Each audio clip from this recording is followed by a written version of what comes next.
Mulder and Scully. Where and most importantly, who are these characters now? Well, I guess I'll give it all away. You know, by the time this is when does it come out in Portugal? Next week. And this airs before or after? Before. Before, yeah. Right. Well, don't do it too. Yeah, but Mulder and Scully are in a relationship that we haven't seen them in before. Let's say that. Okay. So Mulder is a different person than the one that we're used to. He has more of a personal life and less of a professional life. And the movie is about him kind of finding his way back to the person that he was when we first met him.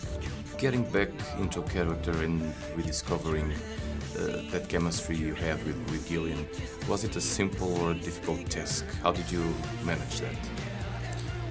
It was fairly simple. It always was. It was not something that we ever worked on or thought about. It was just luck of the draw, really, that we seemed to work well on camera together. So, yeah. Well, you got to stop thinking that. You know, you don't want to say, how are we going to get all chemistry now? You know, what are we going to do to get our chemistry going? Just let it flow.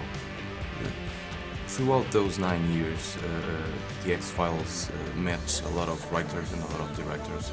How different is for the actors, for the story itself, for a movie, for an episode, when it's written and or directed by Chris Carter?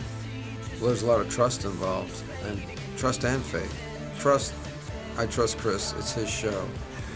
If he was going to come out with a crappy movie and kill the franchise, he could do that because it's his show.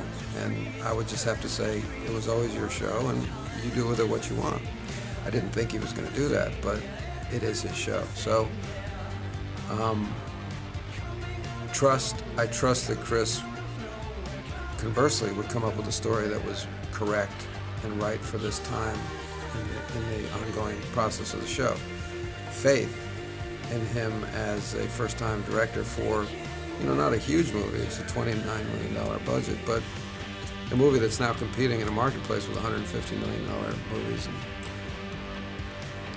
tough job for any director. Very tough for first-time director.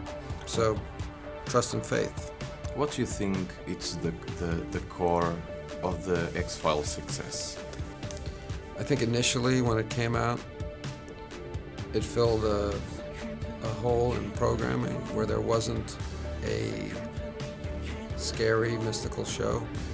Hadn't been for a while. There was no Twilight Zone. There was no Night Stalker, Chiller Theater. I used to watch this stuff when I was a kid. Liked to be scared. It was fun. So I think it rushed into that void. And once it got in there, it just expanded. I think many people have this impression that by the end of the series, you were a little bit disillusioned or tired of it. Now, all of a sudden, more or less all of a sudden, you go back to the X-Files at the same time that you have another character hit, another successful series. What made you come back now? When I left the series, I made it clear to everyone that I work with, who are really the only people that I care to understand me in this way, that it was entirely a personal decision having to do with time that I needed for other things, including a family. And nobody, neither Chris nor Gillian nor anybody who had worked on the show for a long time begrudged that. Everybody tired, ready to go. It was never anything that we intended to go that long with. But as I left, I said we should stop this television show and we should make movies. We should do this as movies. Then we can all do it. Then we can continue to do it for as long as we want. And it won't be the only thing in our life, which is what it was for 9 years, pretty much. So it's never been a turnaround for me. It's really been, in some ways, what I had wanted all along for it. Okay, one last question. You have, I'm going to ask you this because I read in a previous interview, and your answer was very similar to mine. Do you have a favorite X-File moment or episode?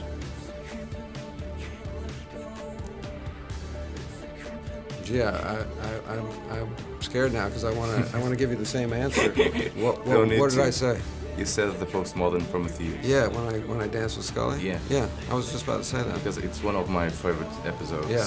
It's different, that's all. It's not one of my favorites because it's the best, but it's a fabulous episode. Yeah. I was very curious why you have chosen that moment in particular. I just remember when I saw it, I was moved by it. And I'm rarely moved by something I'm in. It's hard for me to get that kind of distance. And it just worked. It just worked. And somehow I always remembered it. Thank you very much, David. Thank you. It was a pleasure. Okay.